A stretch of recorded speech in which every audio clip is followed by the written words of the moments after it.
All right, boom, we're live. Episode 72 of MMA Complete. Today is November 11th. November 11th, 21, huh? 11/11/21. I've had a very long day myself. I'm extremely tired.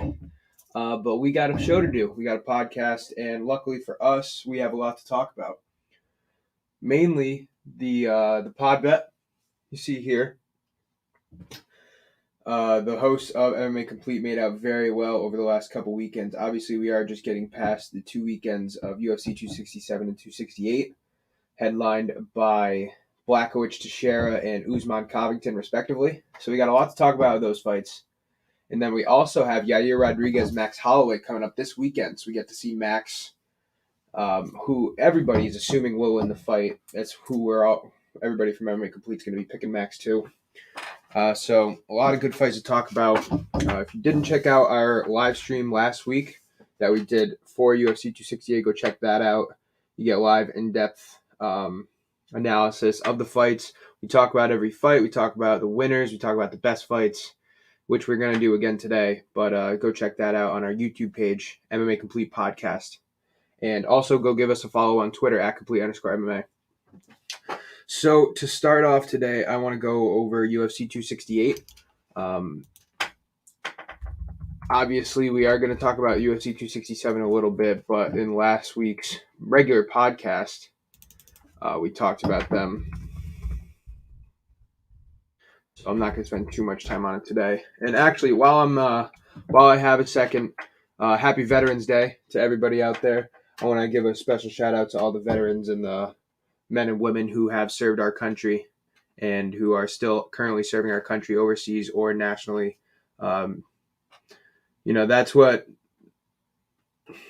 I'm not going to try to say anything corny.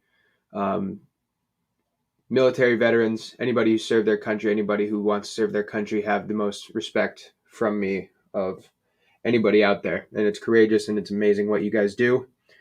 Speaking specifically now to one of our own at MMA Complete, Mark. Hope you know that everybody loves you and the respect that we have for you for serving your country, as well as everybody else. Mark might be coming here today, so if he does, we'll have to ruffle up his feathers a little bit. But that's enough of that. Just want to have a big shout out to all the veterans out there. Actually got someone coming in. Yo. Hey, just talking about you. Whew. Oh. Happy Veterans Day. Thanks, Chief. You're the best. What's going on, man? Nothing much. I was just kind of get into UFC 268 a little bit. Oh, you started?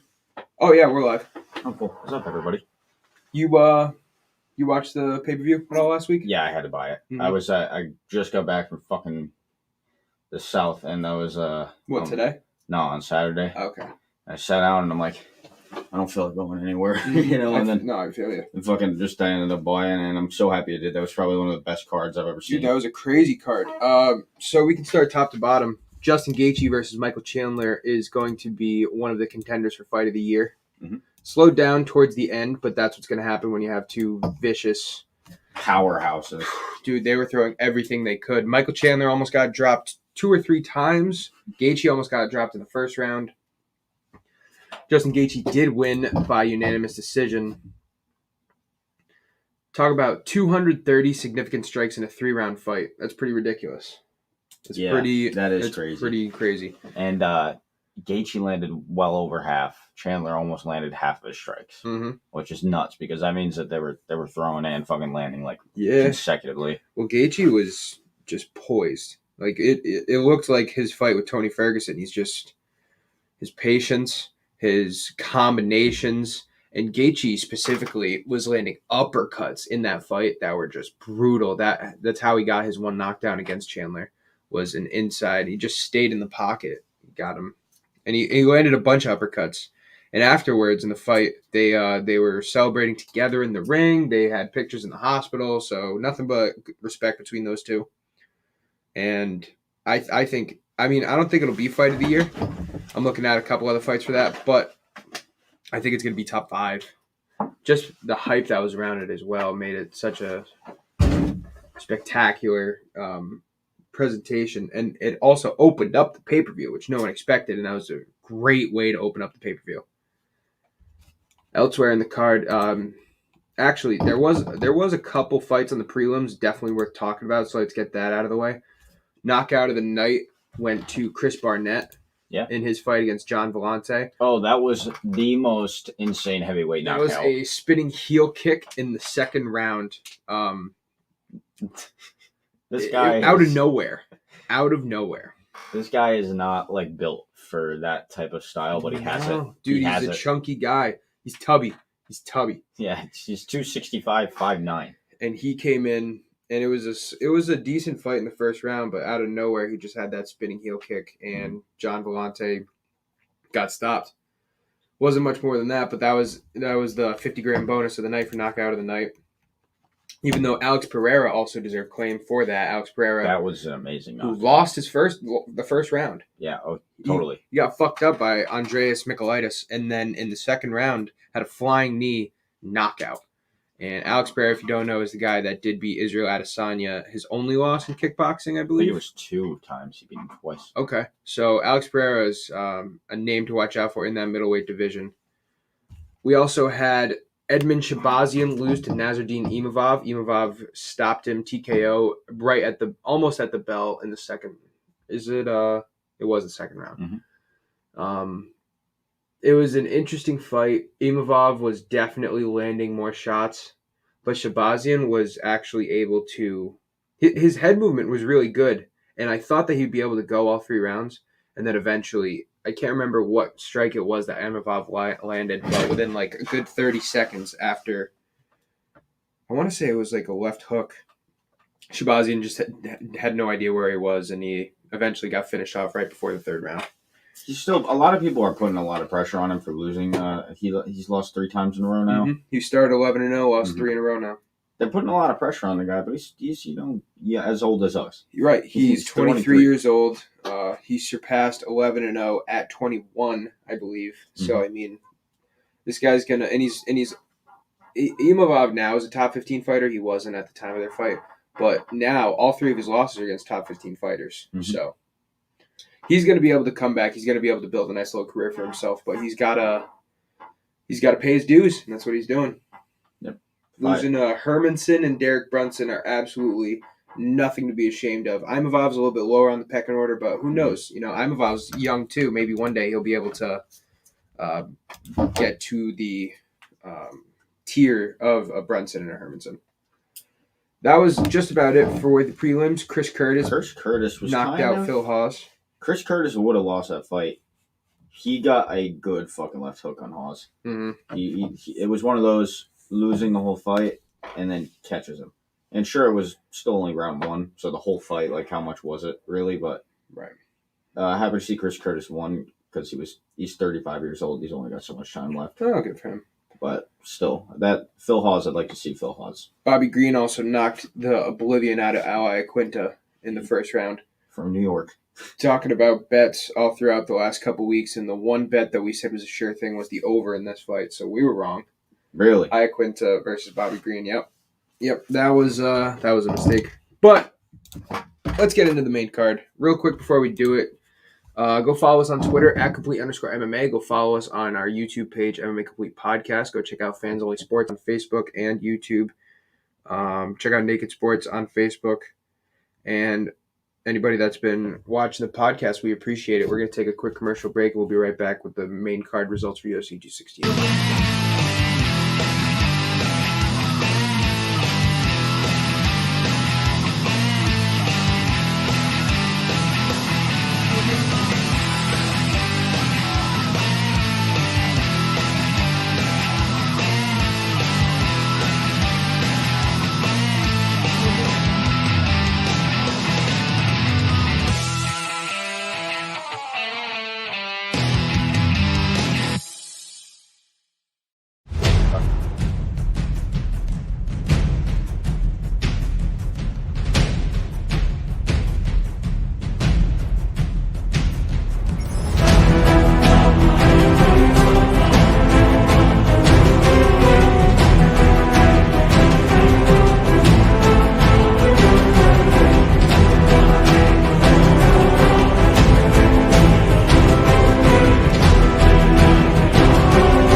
All right, so we are now talking about UFC 268. We just went over the prelims, and once again, if you want to check out our live analysis on UFC 268, we did have a live stream on November 6th, which you can check out on our YouTube page, MMA Complete Podcast, as we do for every pay-per-view.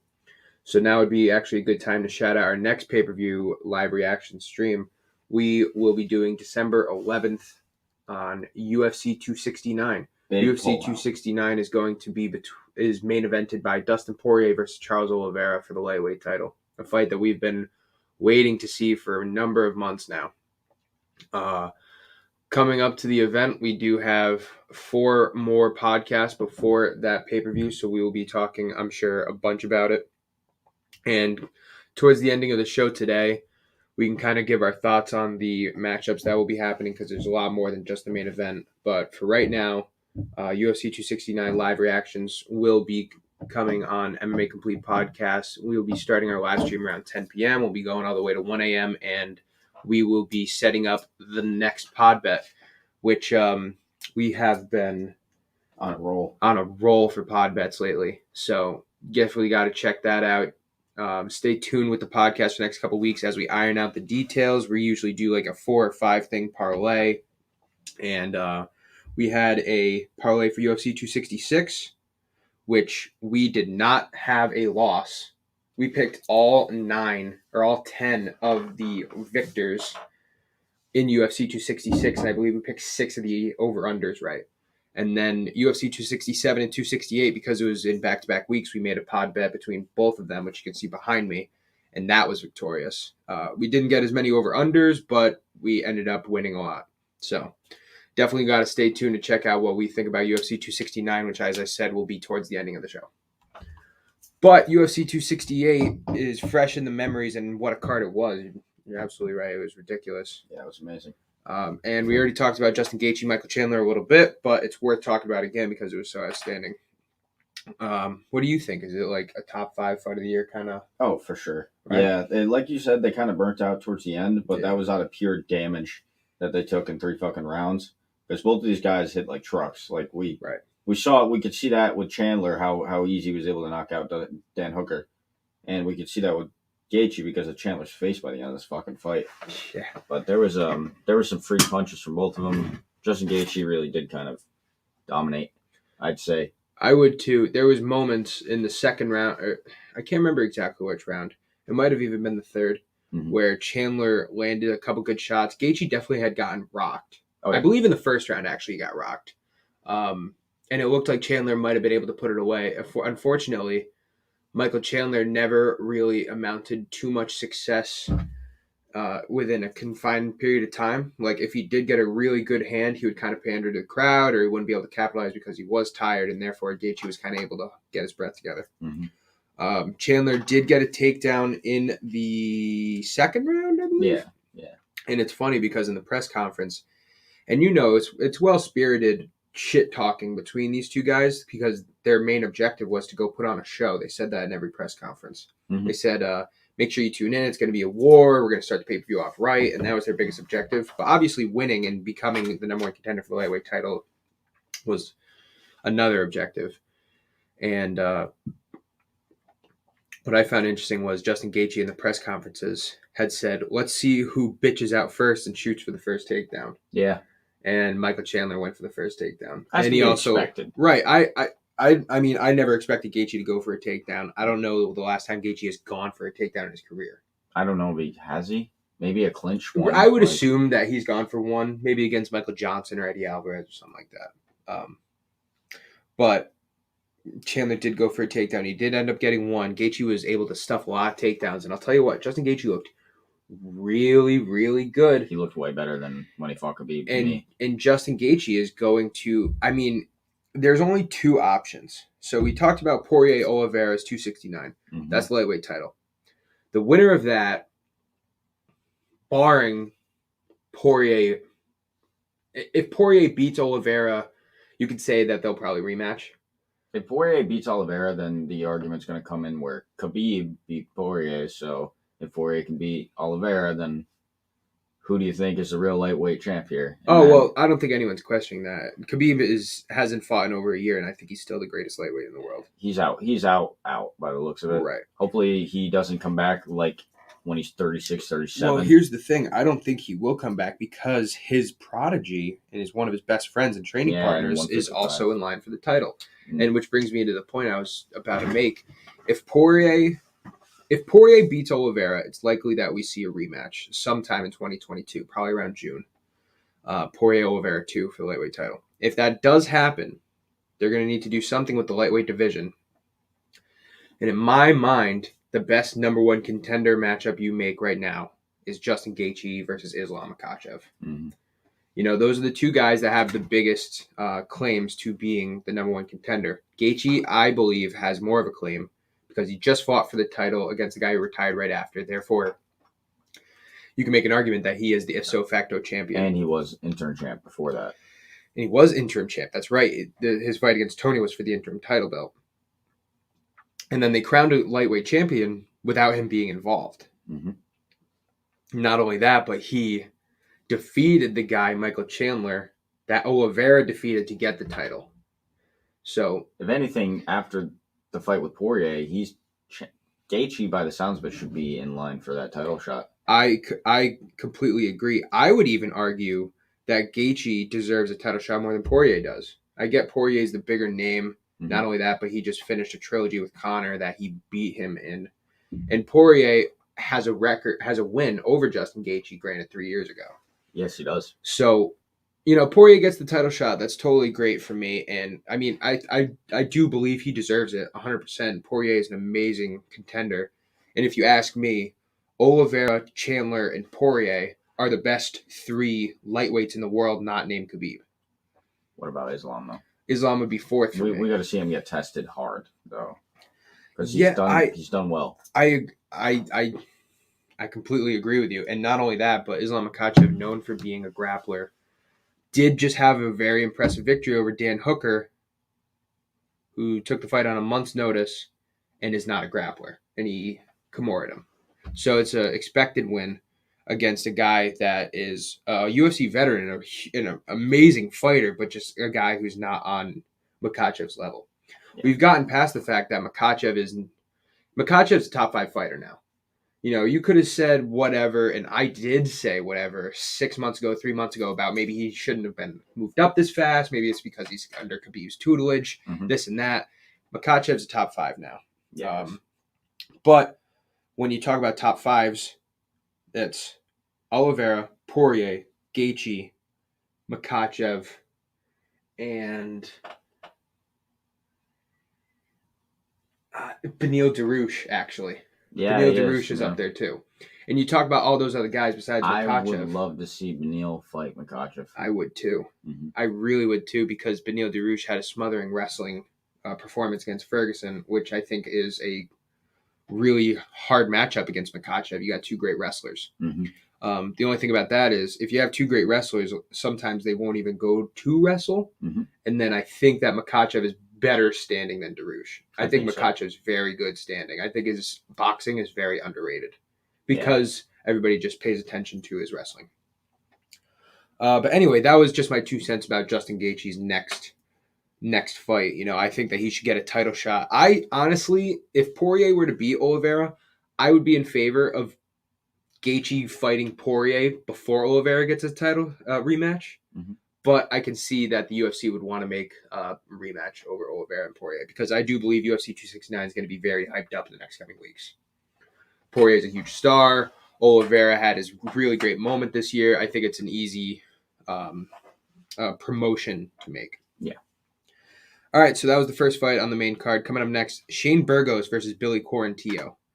Now, let me ask you this before we get started, because I only heard of Billy Q a little bit before this fight. You know, we saw him fight in the UFC 263 prelims. He had a good victory, but it was a slow decision victory. And then he fights Shane Burgos, and this guy doesn't stop moving. No, Billy Q. Yeah, he's throwing. Gas tank didn't go at all. He's throwing 80 shots around.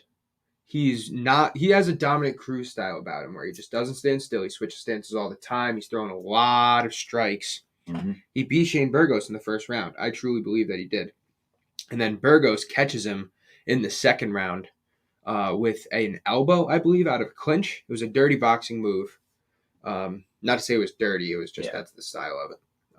And then Burgos flat out impressed me. And we all picked Shane Burgos, by the way. He was part of the pod bet. That was the biggest sweat of the pod bet was Shane Burgos. That was arguably a fight of the night if all these weren't fucking here. Right, it really was.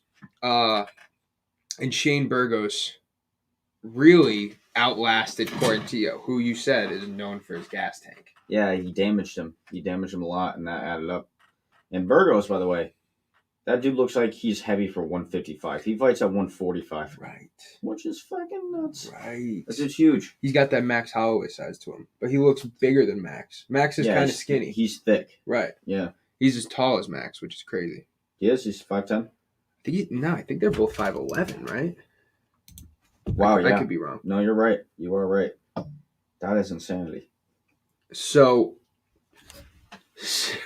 total strike count between both guys, I'll just do the math in my head real quick, was 712 in 3 rounds. That's so insane. That's ridiculous. And strikes landed is at about 400 plus. It's like 420-ish. Right. That's crazy. So much action. Real quick, and this number gets misconstrued sometimes, and I get that the UFC judges are the ones who really get to make this judgment. But as we see here, this is Google's results of the fights, but Billy Quarantillo was 0 for 14 on takedowns.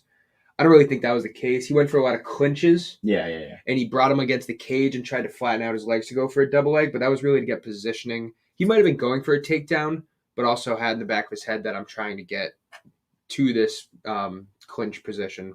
I don't know if he was 0 for 14 on takedowns. No, it did not look like that many takedown attempts. But my point that I was going to say is that those were all second or third round. Because in the first round, he was literally throwing strike after strike. Yeah. First round of that fight might have been the best round of this card. Well, actually, let's talk about that because we're going to get into some fights that could definitely challenge it. Frankie Edgar versus Marlon Vera. Now, I thought this was going to get knocked out of the night. Yeah. This is Anderson Silva knocking out Vitor Belfort. Front kick to the chin. Pretty crazy, man. It was nuts. You want to talk about Burgos looks big for 145. Vera looked huge for 135. Yeah, these guys are very, very big. You look at Frankie Edgar, and he's kind of a small guy. Like, he's 5'7", 135. At the fight, he might have been 145, 145, I would guess. But Vera is just built. It's almost like he's too big for the weight class. Like, how the hell are you getting back? Right. How are you getting back the weight that you had to cut? And granted, he was 5'7". He was like an inch taller than Edgar, but he looked like he had 20 pounds more of muscle. Marlon Vera is tall. He's he is 5'8". So, Edgar's 5'6". Right. So maybe he did look very tall though. I'll tell you what, if Marlon Vera can be bantamweight, Frankie Edgar can be flyweight. That's what it looked like. Frankie Edgar was lightweight champ at some point too. Like Joe Rogan was talking about that. He's one of the best lightweight champs. Yeah, you beat Gray Maynard, BJ Penn. Mm-hmm. You beat Donald Cerrone back in the day. Like Benson Henderson. He had a great career lightweight, and now he's at bantamweight. And he was doing good at bantamweight. Mm-hmm. And I actually haven't checked the UFC rankings, but before this fight, Edgar was 8, Vera was 13. So let me check the rankings. The fact that he's 40 right now? 40. Yeah, that's amazing. Because at that low of a weight class, you don't really see like older people fighting. Get Aljo up the list already. So Marlon Vera only went to 11, and Frankie Edgar went down to 12.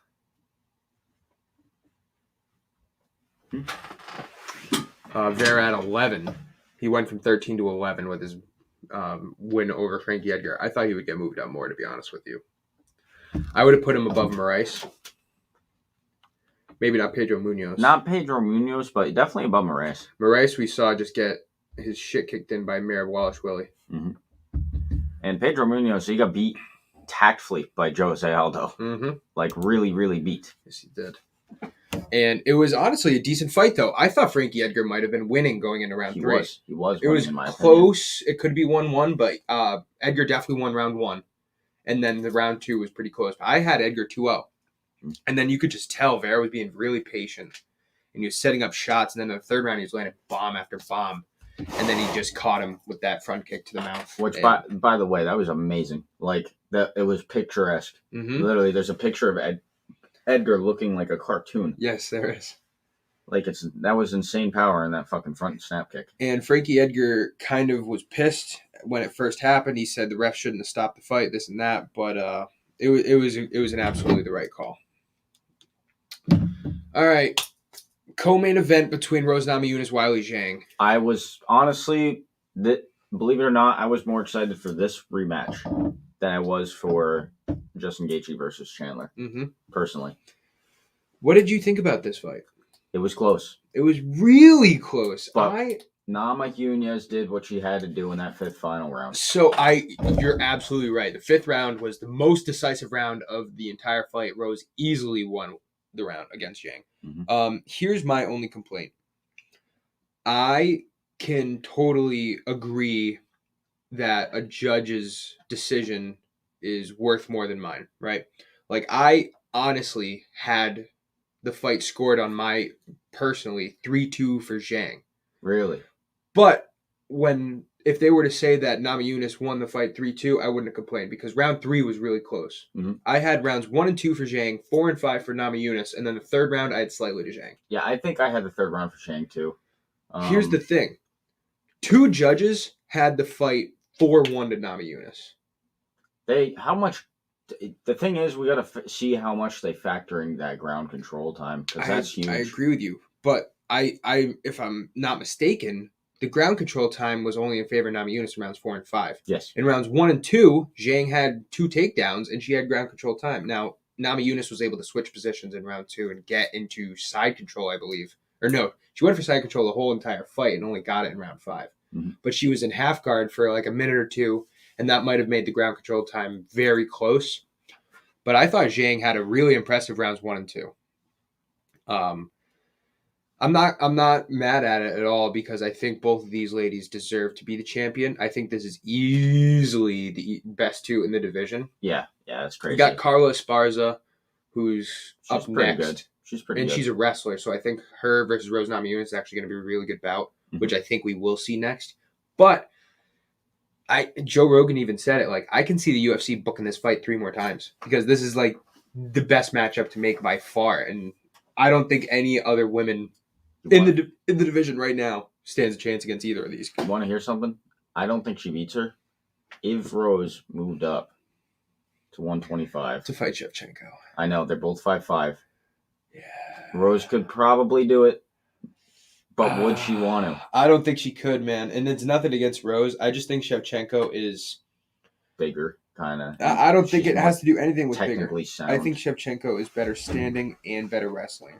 I think that Rose could get her to the ground, but as we saw, once I don't think she could finish her on the ground. Right. And the Jennifer Maia up, fight. The Shevchenko Jennifer Maia fight really changed perceptions about Shevchenko.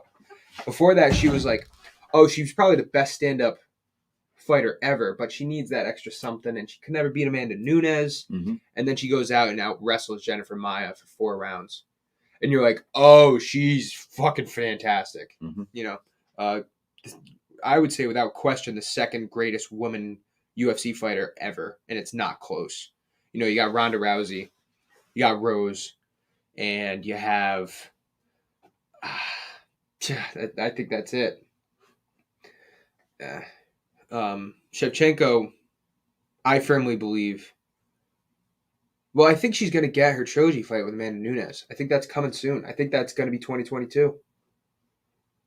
Yeah, I think they're doing the trilogy, and I think it's fucking worth doing. Yeah, absolutely. Because that second fight was close, man. It was close. It was absolutely close, and nobody has given Amanda Nunes as much competition as Valentina Shevchenko. Nobody. Anyway, Rose was the winner by unanimous decision. Weili Zhang is still kicking, though. Weili Zhang was on a 21-fight win streak, and then she lost to Rose twice. So I'm sure she will be hungry to get back in that division and start beating some ass. And I look forward to seeing what she has to do, because I do think that a trilogy fight between Namajunas and Zhang will happen at some point. Maybe not before the Nunes Pena or the Nunes Shevchenko trilogy, but sometime soon. And then we get into the main event.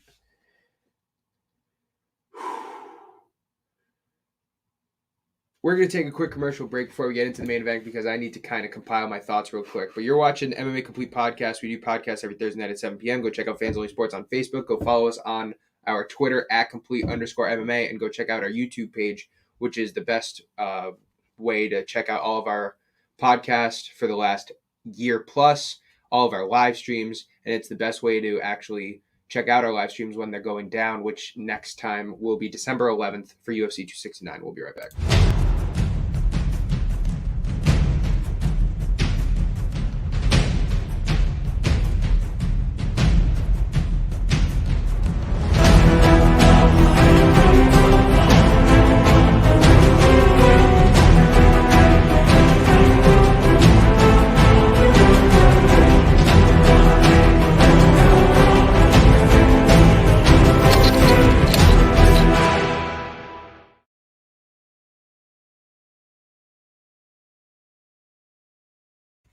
All right, so what can we say about the main event of UFC 268? Fireworks. First of all, it was one of the most hyped up main events in a long time. Mm-hmm. Volkanovski Ortega had some hype because the Ultimate Fighter. I'm trying to think of what 265 was. 265 was Lewis Gane. That wasn't too hyped. Nope. So it was the most hyped fight we'd seen in months. This has been coming since the first fight, too. And it's had that build up. We knew it would be, because Usman's the pound for pound best in the world, and Colby Covington's the best shit talker in the sport right now. Not named Conor McGregor. He's very active. So, and we all anticipated Usman to knock him the fuck out. We all thought that Usman would finally shut this punk up, really, even though in real life, Colby's actually kind of a good dude. There was some videos leaked over the last couple weeks that showed him being like a really nice guy and training other people and doing this and that and whatever. It's an act, but right, it is an act, and it fucking works. Mm-hmm. You got to make that money. So the first 2 rounds is exactly what we expected. The first 2 rounds, Colby looked flustered. He did. He looked scared. He looked scared, and he got rocked at one point twice in a round, and he only barely got out of the round because the buzzer sounded. Yeah, that was where he looked. That was a knockout punch. There were 2 knockout punches. It was landed, oh shit, like he's gonna finish him next round. Mm-hmm. And then the son of a bitch comes back, man. I know. And he's in his face, and he's talking shit, and he's landing combos, and he's taking shots from Kamaru. Mm-hmm. Now, round 3, I would argue Kamaru won rounds 1 through 4. Actually, I think he won round 1 through 3. 4 was a toss-up, and then he probably won 5. 4 and 5 are toss-ups. He's going to win one of them, and he won the first 3, so it's an easy decision. Yeah. But in round 3, you saw the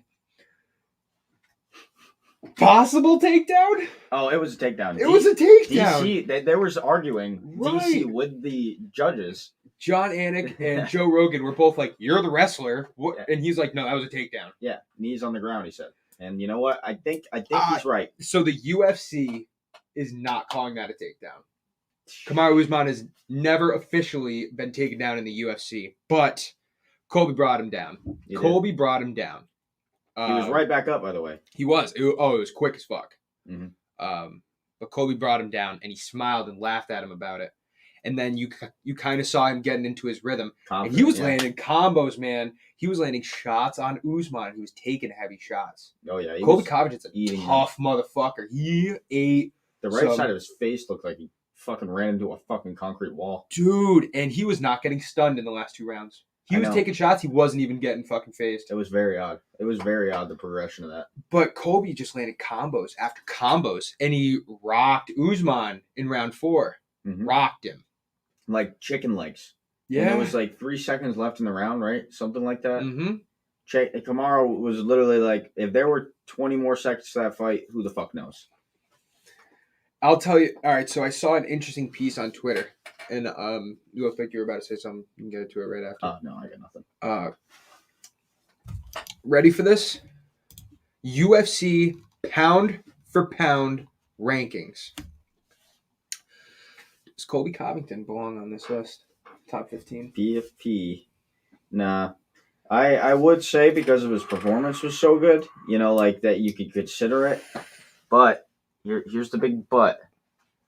Who has he fought in the last 2 years? That is absolutely the big claim. He does not have a single win over the current top 10 welterweights in the world. Yeah, and he could. He very well could after seeing that. I firmly believe that, and I believe his next fight, he will fight a really great welterweight. I don't want to throw names out there, but Vicente Luque? Gilbert Burns? Like, that would Chimaev? be... Right, Chimaev. I really just want somebody to derail that hype train. We're going to talk about Chimaev. I was waiting... I don't know when Garb's getting here, but I was waiting for Garb to get here before we talked about Chimaev. But listen, I'm not a huge Cyril Gane fan. Yeah, I'm amazed by him. He's really great, and it's so refreshing to see a heavyweight who's well-rounded. Almost always we see a heavyweight who's either great at jiu-jitsu, the Frank Mirs, or great at striking, just about everybody else. Yeah. Francis Ngannou's, if you will. And Cyril Gane can do everything. And he is technical. And he's like the Ngannou's, like fucking ripped. Like sometimes we see heavyweights and they're kind of chubby. Daniel Cormier's. Stipe's not chubby, but he's not ripped. No. And so I would put him above Cyril Gane. I would also put him above Jan Blachowicz. Jan Blachowicz did just get beat. By the way, I missed that fight, and I am so I was depressed from it because I was looking forward to that, but I am so happy with what fucking that's a movie. That's a fucking movie. It's so great, man. Not only is he the oldest champion in the UFC now, if you take every single division in the UFC, whatever there is, I think there's 14 men and women. The only fighter ranked older than 40 years old is Glover Teixeira. Ranked, not champion, not top 5, ranked, top 15 of any division. That's badass, man. And Glover is the light heavyweight champ. Now, he's going to fight Jiri Prochazka next. It could go good if he doesn't get fucking... If he takes down Jiri Prochazka, it could go pretty good. Yeah, if he doesn't go, I'm going to stand with this dude. I mean, fuck it. Like, his method to that fight was so great. He brought down Jan Blachowicz. He got Jan so scared on the ground that Jan wouldn't even try to pull guard. He literally stayed in full guard until the bell rang. And then in the beginning of the second round, he was so scared about getting taken down that Glover hit him with a left hook, fucking rocked him, woke him up. The cage. And then Jan's like just worried about protecting his face, and he gets taken down, put in a rear naked choke in 2 minutes. It was amazing game planning. Glover Teixeira is my hero. Yeah, he is. He's a badass. Glover Teixeira, you know what Glover Teixeira gives me vibes of? Like the new school Randy Couture. Yeah, well, and speaking of old guys, that's a dude. By the way, Glover Teixeira is the first person, he's the oldest person to win the title. Not hold the title, because that goes to Randy Couture. He was fighting at 43, 44, I think. I think, actually, Couture was 43 when he won it, but Glover Teixeira is the oldest first-time champion in UFC history. That's what I mean. It's ridiculous, man. And, he said it himself, and I completely agree with him. He's going to take 6 months. He's going to take a while and enjoy it and go vacation, be with his family. But sometime next year, Glover versus Prochazka, I am looking forward to that shit. Oh, yeah. I think Jiri Prochazka is a future pound-for-pound number 1 in the UFC, by the way. How is his ground game? We've never seen it. We're going to see it. We're going to see it. Yep. If he can keep Glover off of him and just use takedown defense, I think that we're going to see a second-round knockout because Prochazka's stand-up is fucking crazy. Scary. It's so scary. The Last Samurai, Jiri Prochazka. Big old white guy. All right, so to wrap up Kamaru Usman versus Colby Covington, is Kamaru Usman's toughest 2 fights in the UFC against Colby Covington? Yeah, 100%. 100%. Does that alone make it like, okay, he should be top 15? Now, you say he hasn't beaten anybody. Beat a Woodley. Which, no. Well, first of all, I completely agree with you that has to be accounted for. Yeah. That, like, his biggest wins are against Tyron Woodley and Robbie Lawler. Mm-hmm. Those aren't great wins. Now, they're both tough sons of bitches, both former champions, but they were both old. Mm-hmm. And, it's an asterisk. But Colby Covington's last loss, that was not Kamaru Usman, was 2015 to Wally Alves and got guillotined. And he's a wrestler, and wrestlers often get guillotined because they're takedowns. Yeah, they just sometimes don't learn that fast enough when coming into MMA. So, like, Colby needs to fight a top 5 guy, not named Usman. And then he'll be in top 15, in my opinion. Does he fight Gilbert Burns? So here's an interesting thing about Gilbert Burns. Gilbert Burns is the former training partner and a really good friend of Kamaru Usman. Yeah. So you can already build off that. Like, you couldn't beat him. You can't beat me. Like, we already kind of have a camp rivalry. You can do that. But Colby Covington's claim to fame when he first started being a shit talker was that he went at Brazil. Yeah, he did. He called him fucking street trash in Brazil, in Rio de Janeiro, when he beat Damian Maia. I know. And now you got Durinho. That you could so easily make something AKA like that. Dilbert. You're right. Colby Covington's nickname game is president, second to none. Really, he's got 15 good nicknames. I saw somebody listed all of them off. I'm like, holy fuck! Is Stephen Wonderbread Thompson? Stephen Wonderbread. Marty Fake Newsman. Yeah, Marty Juiceman. CEO of BP. No, it's both of those. He's got like 5 nicknames. Right. Fucking. We could look at the welterweight top 10 list. And he's got Michael Cheesewheel or some shit. Fucking Leon Scott. They don't even call him Leon Edwards. Street Judas. He made Street Judas. Yeah. And then Neil Magny's written twice. What? Magny, Neil. Oh yeah, that's Jeff Neal and Neil. Jeff Neal. Okay, I was about to say, what the fuck? Yeah, speaking of those, we're going to have to set a date that we're going to finish off and revise those final rankings. I want to do that in December at some point. Mm-hmm. And we can, like, put it to bed. Like the last 2 podcasts, we just put all of them at the end of the year. Something like that. We're going to stay tuned for MMA Complete. Next pay-per-view that we do, I'm sure we will be kind of putting out our agenda for the last couple podcasts of the year, but we have a couple big plans, including revising our total rankings, including doing the pound-for-pound rankings for MMA Complete. If you want to go check out those episodes, I believe it was 63, 66, and 67 on our MMA Complete podcast page. We broke down every division and made our top 10 lists. And like I said, in the last couple weeks, we're going to be revising them and making an end-of-the-year special of it. As we also do every year we did last year, we're going to be making our cases for the fight of the year, knockout of the year, submission of the year, that and that. Fighter of the year, coach of the year, which is locked Trevor up. Whitman, easy. Oh my God, it's locked up. Trevor Whitman. Trevor Whitman, I read somewhere, is not only on main cards of pay-per-views. Mm-hmm. He's like 14-2 this year. And like how many titles? That's also 5 titles. Yeah. What the fuck?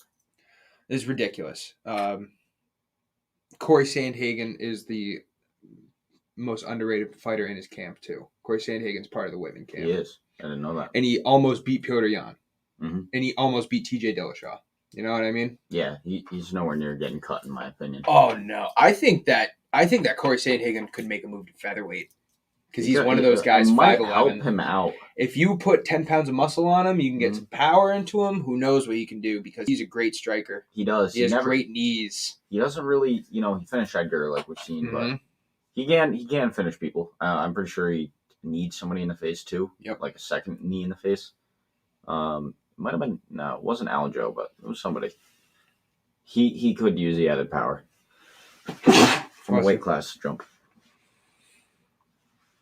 Yeah, Trevor Whitman is by far the coach of the year. Khabib, I think, is in contention for it. Yeah, well, with Islam and is Kamzat in his group? No. Kamzat is not in his group, but Magomed Ankalaev is. Yeah. He's another one who is now, I want to say, number 6 in the light heavyweight rankings. Magomed Ankalaev is going to be number 6. Wow. He's going to be up there for light heavyweights in then 2022 as well. Alexander Rakic. I'm pretty sure Rakic is fighting someone soon. Like maybe at the beginning of 2022. I thought I saw maybe Anthony Smith, or did he just beat Anthony Smith?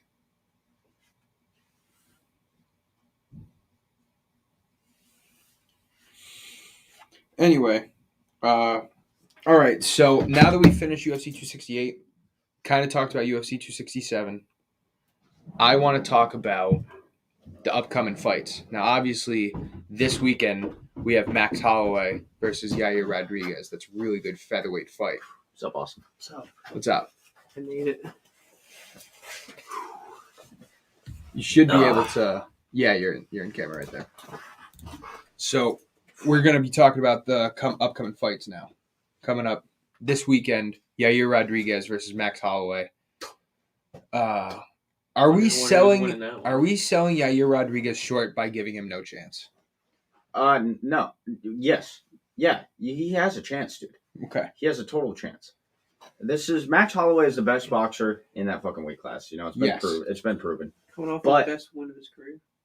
Just because you're the best boxer doesn't mean you can't get caught by somebody inventive. And Yair Rodriguez is the very definition of very inventive. Creative. Yeah. Especially, he has some of the only 360 tornado kicks in the UFC. Mm-hmm.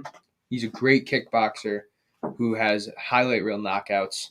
The only thing about that is, and this is my one reason that I don't give Yair a whole lot of chance. And it seems super disrespectful because Yair Rodriguez is a world-class fighter, and he's a top 5 featherweight. I truly believe that. But one of the biggest disadvantages for kickboxers is a guy who can use distance. Max Holloway has some of the best reach in that division, and he can use it. And I think that's going to make it really tough for Yair to really kick him in the face. Find that distance. Right. But I think it's going to be a good fight. I'm looking forward to seeing what Max Holloway does. If Max Holloway does anything near his last fucking performance on Yair Rodriguez, it's going to be dude, throw him against Volk again, man. We gotta see it. I firmly believe that in 2022 we will see Volkanovski Holloway 3. I absolutely do. I think we should have already seen it because I do believe that Holloway beat him in the second fight. It was a close fight, but Holloway, I thought, won the first 3 rounds. And then Volkanovski won the championship rounds, and I thought that gave him the advantage in the judges' scoring card. But shit, man. UFC 269 is not far away, and we talked about some crazy cards we had over the last 2 weeks. UFC 269 rivals any of them. Mm-hmm. Unfortunately, Jorge Masvidal has had to drop out of his fight against Leon Edwards. Do you know what the injury was? No, it's undisclosed. Not undisclosed, and they're not going to come out with it. Wow. Now, here's the thing. There's been a lot of rumors, and we don't have anything confirmed yet as I check Twitter because every single podcast week when we do this, we miss breaking news in the middle of the show. So let me just make sure nothing's got announced.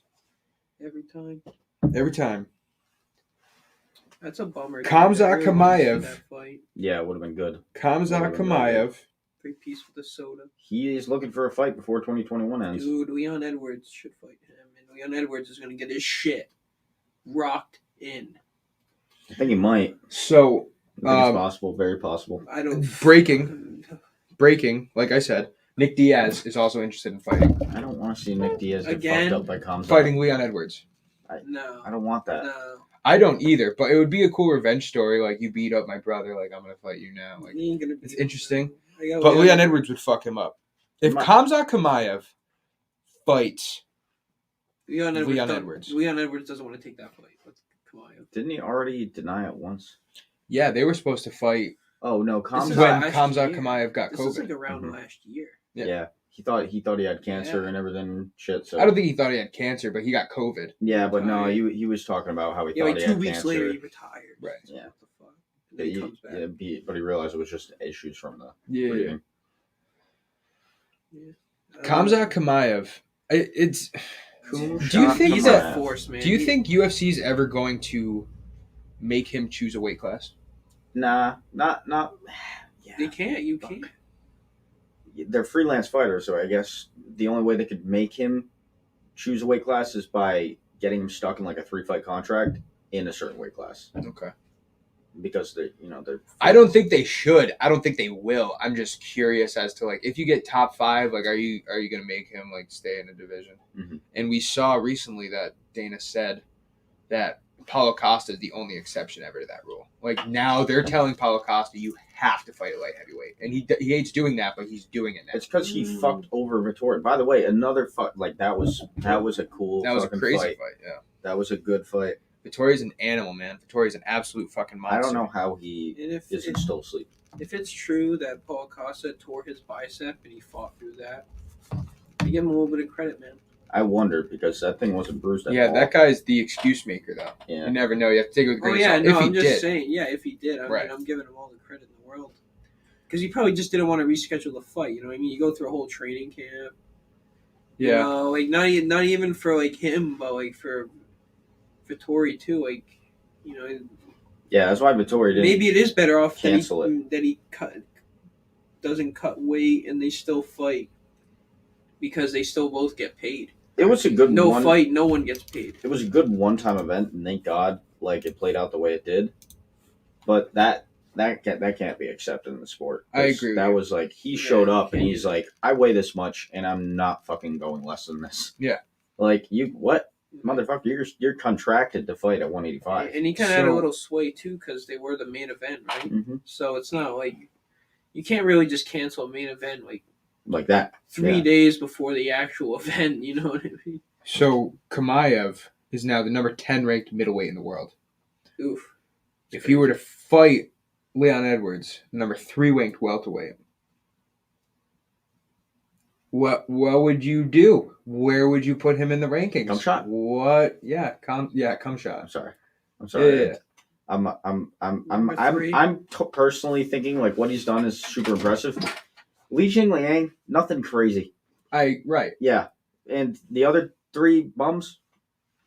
Gerard Mearshart is his biggest name. Yeah, here's the thing, 2. though. Li Jingliang, nothing crazy, but he's ranked. He was ranked and he had a 3-fight win streak.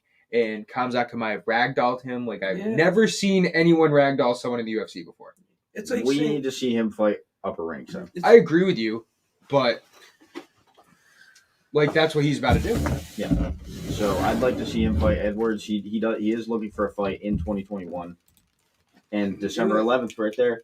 You got the ranked number 3 guy. And if not, you can do January 22nd. Gone.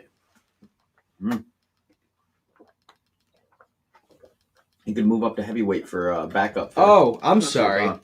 So Khamzat Chimaev beat Li Jingliang at welterweight. Yes. I thought that was a middleweight fight. Was that really a welterweight fight? Did I really fuck that up that bad?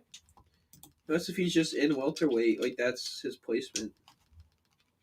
It was at fucking welterweight. No shit. Okay, so Chimaev, never mind about double weight classes. I mean, he still could do middleweight, but he's welterweight. He's the 10th ranked welterweight. If he fights Leon Edwards, we were just talking about this because we were talking about UFC 268. Colby versus Chimaev. Yeah, I know. I'd like to see that, yeah. We thought Colby versus Gilbert Burns could also be a really good fight. I said that to the guy I worked with the other day. I'm like, dude, Colby Chimaev, just because, like, Colby's ground game. The shit talking will be great. And the shit talking and the hype up to the fight. Like, Chimaev's, he's smart. He's business smart. He's starting to learn a little English, broken English. It's funny. Right. Mm-hmm. It's funny as hell. But I think there's a lot of similarities between Usman and Chimaev. They're both big guys for 170. Usman weighs 192. Usman's just fucking jacked. It's freaky. It's kind of like, but Chimaev, USADA, like, are you guys doing your job? Chimaev's personality, though, he's not scared to bring the fight to Usman like a lot of fighters are. Chimaev will go balls to the wall and run right at him and try and pick him up. I think so, too. I also think Usman, other than what Kobe was able to take him down in that fight, dude's got has a 100% record for takedown defense, and that'd be awesome to test like who's got the better game, the defense. Of Usman or the takedowns of. I'm Chimaev. still betting on Usman, dude. Yeah, I don't think anybody can beat him right now. Yeah. Not right now. What is that? Yeah, I don't think anybody can beat Usman right now. And I mean, Kamaev is moving up the rankings fast, but like, what do you guys see? Like, how, it could take him 2 years to get that fight. You know what I mean? But it's moving. So that division moves so fast that like, he could be fighting Usman in less than a year. Usman does fight. He could frequently. fight in 9 months. Well, that's the thing about the welterweight. That's the thing.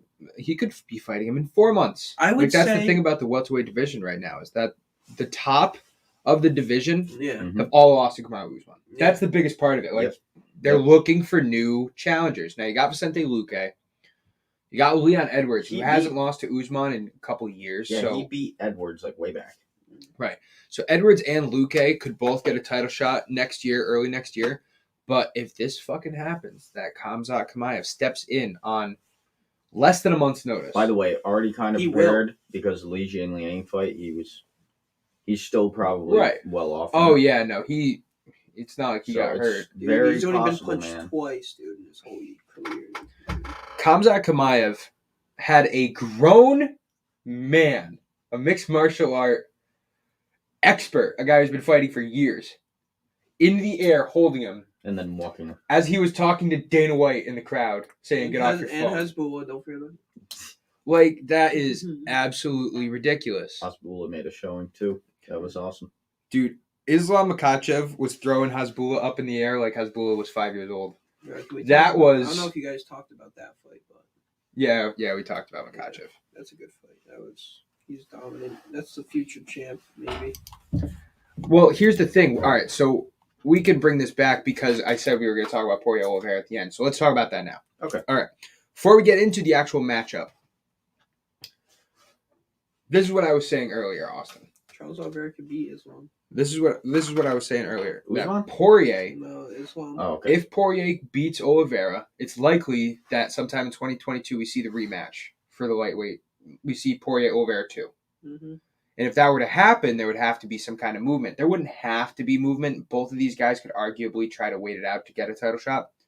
But if we see Poirier Oliveira 2, we're probably going to see Gaethje Makhachev for the number one contendership in the lightweight division. Now, as it stands right now, who do you think deserves a title shot more? Makhachev. I think Makhachev. You do? 100%, dude. 9-fight win streak. 3 wins this year by finish.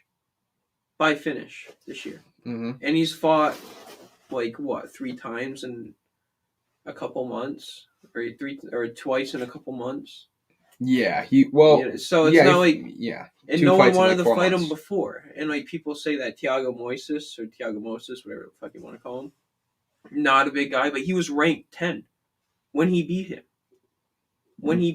So, I mean, take it how it is, but the guy's got wins, dude. Mm-hmm. And Rafael Dos Anjos, not injured, dude. Not injured. The heck? You don't think he was injured? Yeah, that's true. Rafael RDA avoided him. 100%, dude. They've been avoiding that guy for years. RDA can't do shit against him on the ground. And he proved it. He proved it with this fight.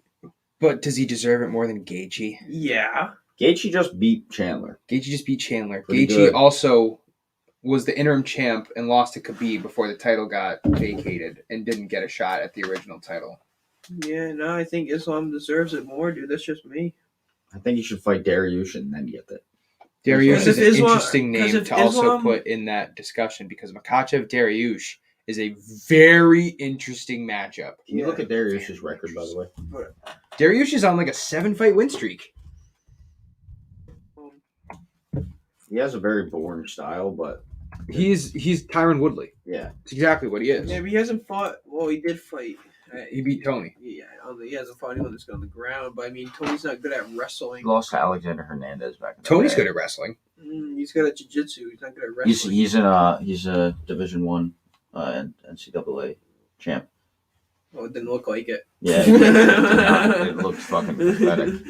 But, maybe he's just past his time. I honestly think he's just past his time. He is an older guy. So Dariush has a 7-fight win streak. Thiago Moises, Drew Dober, Frank Camacho, Drakkar Klose, Scott Holtzman, Diego Ferreira, Tony Ferguson. More than half of those guys have been ranked in the last year. You can say what you want about Tony. I agree with you that Tony's washed and that his fight against Tony shouldn't be as impressive as it is. But Dariush is a great wrestler, and he can knock people out. And that's what I would say about Makhachev. Makhachev's a better wrestler. Makhachev submits people. I wouldn't say he knocks people out. He's a finisher. Yeah, he submitted Drew Dober and Frank Camacho in the first round. And then he's also KO'd by spinning back fist. That's just what I think. I think Makhachev just takes him down to the ground and dominates him. He's not going to be able to get up. I'd like to see it because if he could do that, that would scream like future champ to me. I don't know what else he really needs to prove. I don't know. Let's look at. I would like to see him get one more ranked win. I would like to see it. I agree with you that you could totally put him in the title shot right away and he would deserve it. I just think that Justin Gaethje should get another title shot. That's all I think. He beat a guy that has one win in the UFC, 3 fights total, right? Justin Gaethje, Michael Chandler, also a Bellator champ who has beaten Eddie Alvarez. Yeah, Bellator champ, 155 UFC lightweight champ. Eddie Alvarez. We're talking about a guy that's fought 3 times in the UFC. Yeah. And then right after he loses, guess who he calls out? Conor McGregor. Wanna know why? Because he wants to get paid.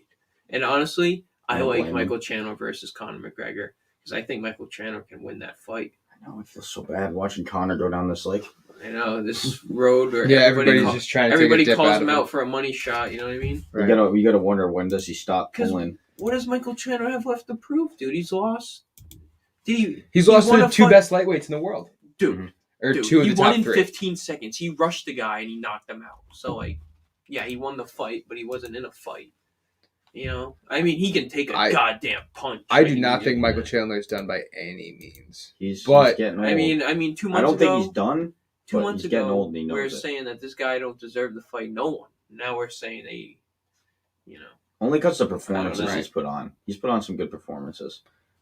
Well, it was different when he hadn't had a single fight and he was the backup for the championship fight. Yeah, that was way too much, way too early. And when Tony hadn't fought Khabib yet. Gaethje was going to fight Khabib. There were others waiting for Khabib. No, Chandler was the backup for Gaethje Khabib. Yeah, I'm aware. Right. Right, because so Tony could have been the backup. Yeah, yes, I get what you're saying. On a 12-fight Poirier could have been the backup. Right. Anyway, I don't know. So Poirier Oliveira is going to be next month. Can I 1 month say from one now. more thing? Islam Makhachev versus. See, I would like to see Islam Makhachev fight Gaethje, but doesn't that fight sound better if one of them's a champion, and then they fight? Yes, that's what I mean. But they might not have that luxury. Is what I'm saying. No, but that's what I mean. It's that fight sells way more if one of them's a champ. I would rather watch that fight as one of them the champion than them be on a co-main or Well, I think that goes for any first fight though. of the main card. Yeah, but we're talking about. Yeah, we were just talking about them fighting for the fucking championship, so that's what I'm talking about. Right. I'd much rather them fight for a championship than just fight for. The only way that happens is if Poirier beats Oliveira, and they want to have a rematch Oliveira next can year. Win. Oliveira can beat Poirier. No. That's not what I'm saying. If Oliveira beats Poirier, which I, by the way, think he might, then I absolutely believe that Gaethje or Makhachev is next. Yeah. But if Poirier does beat Oliveira, you might not see those number 1 contenderships happen because Oliveira would probably get a rematch, and then you have to do something with Gaethje Makhachev. That's what I mean. Maybe they would have a number 1 contender fight later on down the road. Maybe, yeah. Maybe. If Gaethje wants to wait out and wait for a title shot, I could see that too because he kind of already did that because he hadn't fought in over a year. But Makhachev Darush could happen too. Dude, I don't know which one I want to see more. No one even knows about Darush. No one wants to see this guy fight. No one. But he's still number 3 ranked. Yeah, I know, but no one gives a damn at the end of the day. All right. It all depends on what they want the money to do. I'm just because if he takes out Darush, that makes a difference. If he can take out Darush like that, everybody better be fucking terrified because you're not beating him. Well, they're already terrified, but I do agree with you that if Makhachev beats Darush, I think he leapfrogs Gaethje for number 1 contender. Mm-hmm. I think Makhachev has a better chance of beating Poirier than he does against beating Oliveira, because I think stylistically, Oliveira can beat Makhachev on his back when he gets taken down. So yeah, he does. It's a cool fight. Either like no matter Makhachev could fight all four of these people ahead of him, and I'd be interested. Mm-hmm. Absolutely. If Poirier wins, Makhachev should get a title shot right away. If Oliveira wins, I think Poirier. I think Gaethje and Makhachev should fight to see who fights Oliveira. So one thing to mention that's important. That's what I think. Justin Gaethje said at the end of that, if we don't get the title shot after this, we riot. Because before this, Dana said, and I don't blame him at all. Before this, Dana said Gaethje gets a fight. Bad defense. Gaethje gets another fight and wins. Then he'll get another title shot. So I think that Gaethje deserves the title shot for his next fight. But if Oliveira loses, then Oliveira deserves a title shot more than Gaethje. Does he? I think so. I don't know. He just lost a 9-fight win streak. And Steve didn't get it. Is Makhav's on a 9-fight win streak? I completely agree that Stipe should have gotten it. Mm-hmm. But we're already past that. Like, I think that Stipe should have gotten it. And I said that. Yeah. So I get that that's not how the UFC works. The UFC is going to market their fighters and do this and that. But from a perspective of the best fighter should get the title shot, I think that Justin Gaethje deserves the title shot more than anybody. Well, I think best fighter, put the best fighter. It should be Makhachev. That's how you so I don't think best fighter matters, because I think the best fighter is Makhachev. And that goes down to, is Makhachev the best fighter between him and Gaethje? Look what happened to Gaethje with Khabib. I think that this fight's already scratched. I already know who wins against Gaethje is on Makhachev. I really do. And I think we all do. I don't. Because look at what he did. I don't. I see your point. Right now, I completely see your point. He's not going to be able to keep him off the ground. You think he's not going to be able to bring him to the ground? I think he does. I think he learned a lot from the Khabib fight. Five takedowns. I guarantee you, he takes him down at least once. Yeah, I agree with you. I think Makhachev absolutely takes him down once. And I think if he shoots for 10, he takes him down at least 3. And I think he finished them in at least 3 takedowns. I really do. I don't know about because that. I don't think Gaethje can defend a submission. He can wrestle. Yeah. But he can't defend a submission. He's not at all. He's lacking in that field that's noticeable. I also don't think. I know that in the UFC, Islam Makhachev has not fought anybody. Listen, he fought Dan Hooker, and Dan Hooker's a really good striker, but he's not on Gaethje's level. No. And I think that Makhachev has to shoot like every 10 seconds so that Gaethje doesn't get an opening. But look at Khabib. He kept his distance. Like, Khabib did what he did with him in the second round, right? Yes. Yeah, he was landing power fucking shots on him. Yeah, you can argue that Gaethje at round 1. Absolutely. A lot of people he was landing power shots on him. Again, Khabib can eat punches. Can we talk about Gaethje's fucking leg kicks for a second? Because we haven't talked about that at all. Because we talked about Gaethje Chandler already. Gaethje is probably the best leg kicker in the UFC. Chandler's left leg was welted. Fucked. Not better than Adesanya. Well, Adesanya's probably up there too. But Gaethje's right there. I don't know. I'd say Doug Rose maybe. I'd say that motherfucker that did that 360 wheel kick. Chris Barnett. That was nutty. Well, I don't think we'll see that again. Like a heavyweight. But you can't kick when you're on the ground. And in that fight, Islam Makhachev does not want to fight him standing up, obviously. Right. And that fight is going to the ground. It's going to the ground. I don't even know what else to really say. Okay. I want to see that fight. I really do. I want to see it, I think that if Oliveira beats Poirier, if Oliveira defends his title, in 2022 they're looking for the next fight, I truly believe that Justin Gaethje will get it first. I really do. I really do. Just the way that it'll play out. Well, the fact that Gaethje's only lost in the last 3.5 years is Khabib. He was interim title until Khabib beat him and then they vacated the title, and Khabib didn't get a shot at the title. I think that Khabib has more of a claim to the title than Poirier does. I thought that Gaethje was going to get the title shot before Poirier did.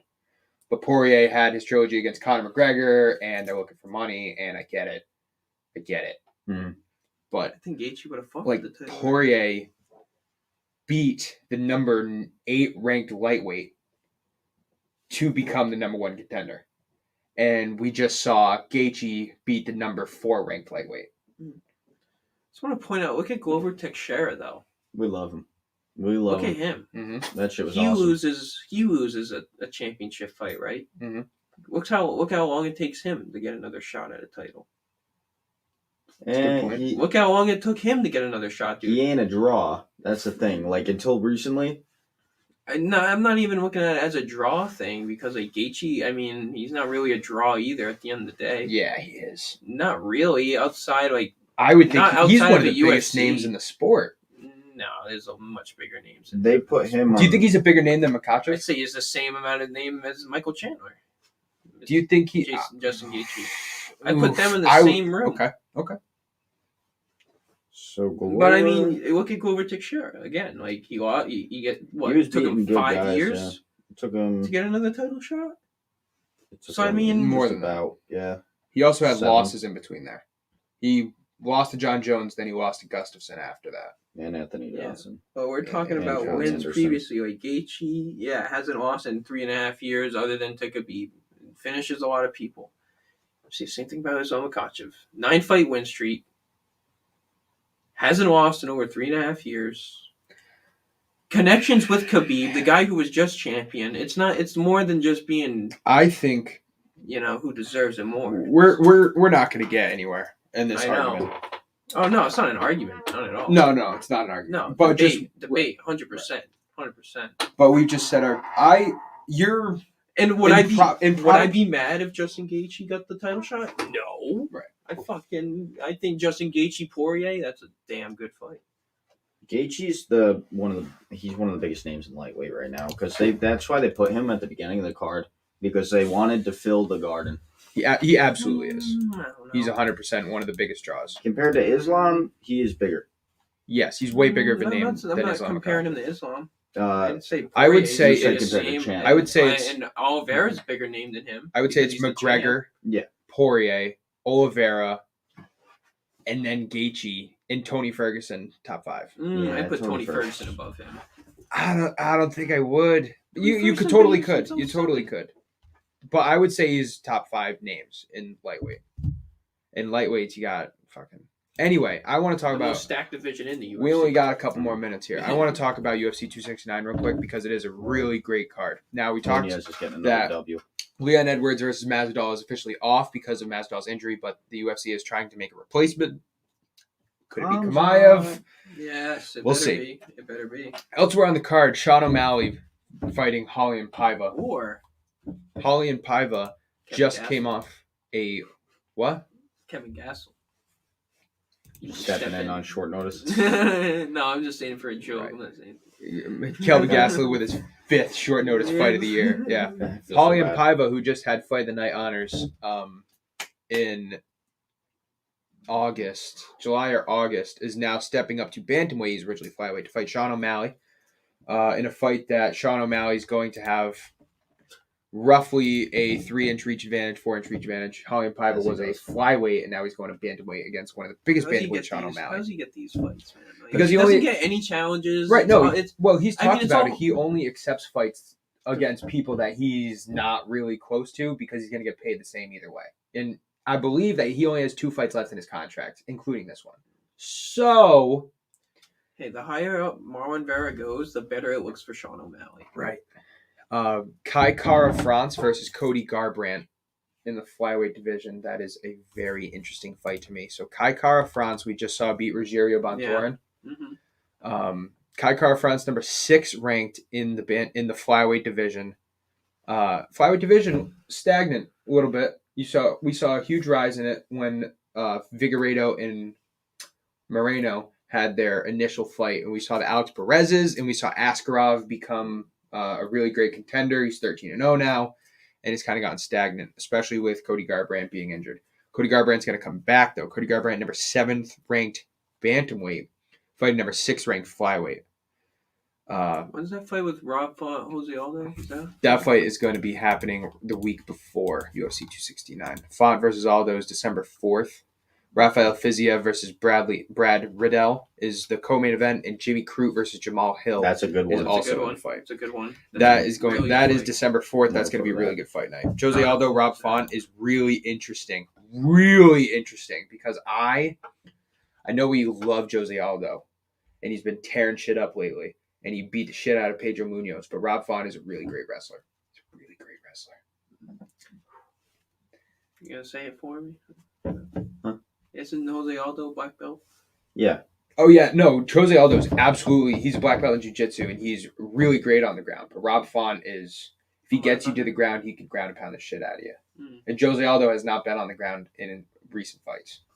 I think Jose Aldo will win, but I think that Rob Font could totally give him a run for his money. Yeah. We also got the Lioness, Amanda Nunes versus Juliana Pena. I don't know what else to say about this fight that we haven't said for Amanda Nunes. The last 4 fights, Juliana Pena, a worthy challenger. Good luck. Oh, man, yeah, good luck. Playing? Oh, good luck. Cut the fucking truck. Yeah, she will be on the pod bet. She'll be. I don't know if it's worth it. Just for the added. At -4. Yeah, just for the added, like 10 cents.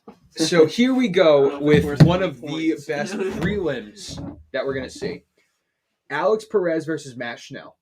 Matt Schnell. Matt Schnell was your boy. Yeah, he was. He's fighting Alex Perez. That's another top 7 ranked flyweight bout. Did you guys talk about Alex Pereira? Yeah. And his flying knee? Yeah. Watch out, Adesanya.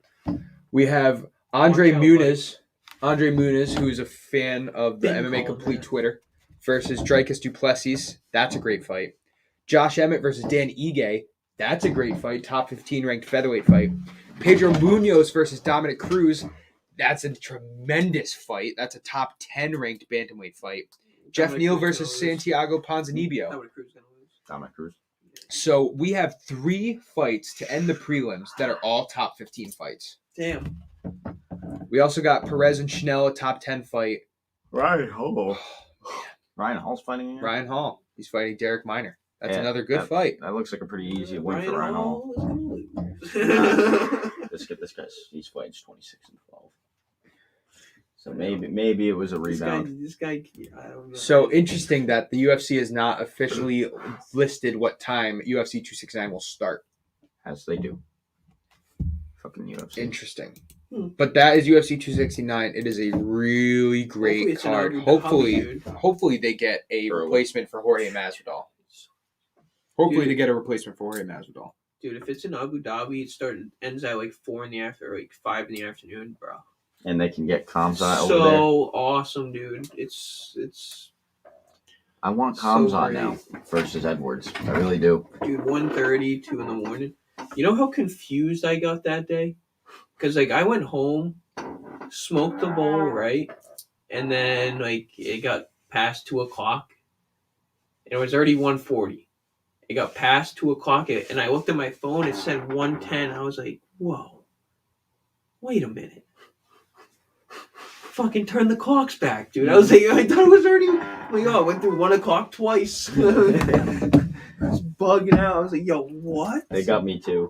They got my ass. Yeah. I thought it was like dreaming. Crazy.